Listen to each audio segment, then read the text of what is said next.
know what today is? It's Wednesday! Time to head out to the new zoo. Neil Anderson joins us live from Swamico this morning. Good morning, Neil. Hi, Neil. Hey, good morning, and what a beautiful day to come on out and visit Definitely. the zoo. And I'll tell you what we're going to be talking about this morning. We're talking about signs of spring out here at the zoo, and it's really neat. They're the different things that go on in the spring and almost to the day.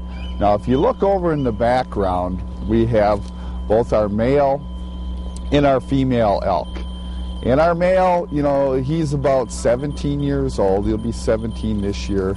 The female should be about 2 years old. She's young. But with him, he's got arthritis. So we have him on some arthritis medicine. But here's what's interesting with him. You know, when we look back on our records, in 07, 08, and 09, okay, he dropped his antlers, the right one first on the 21st of March, and the left one on the 22nd for 3 consecutive years. Really? And this year, it was last Wednesday. No sooner we got off the air last Wednesday, he dropped, so that was on the 24th, and he dropped his right, then his left. So he always goes right to left, and it's kind of interesting how that all works. But, you know, you can pretty much come right down to the day that it will happen. So our zookeepers are watching. But one thing we also want to talk about, you know, because of his age and everything, and he has arthritis, and he has arthritis in his back left leg. You know, and that can be a normal situation for an older animal to develop arthritis. You don't see that in a while because they usually don't live that long. But I want to show you, here's what happens. Take a look at these antlers.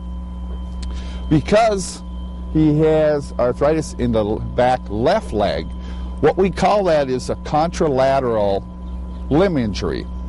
And because it's in the back leg, what it does, it makes the right antler grow a lot smaller.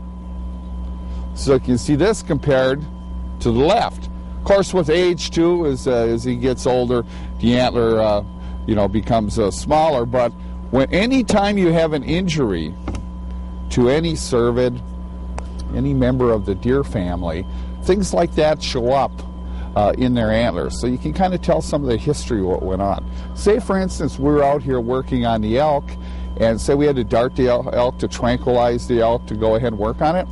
We'd want to make sure we're very, very careful, you know, that the shot would go into the muscle, because any injury to the bone is going to show up in the antler, and it may show up for years and years and years.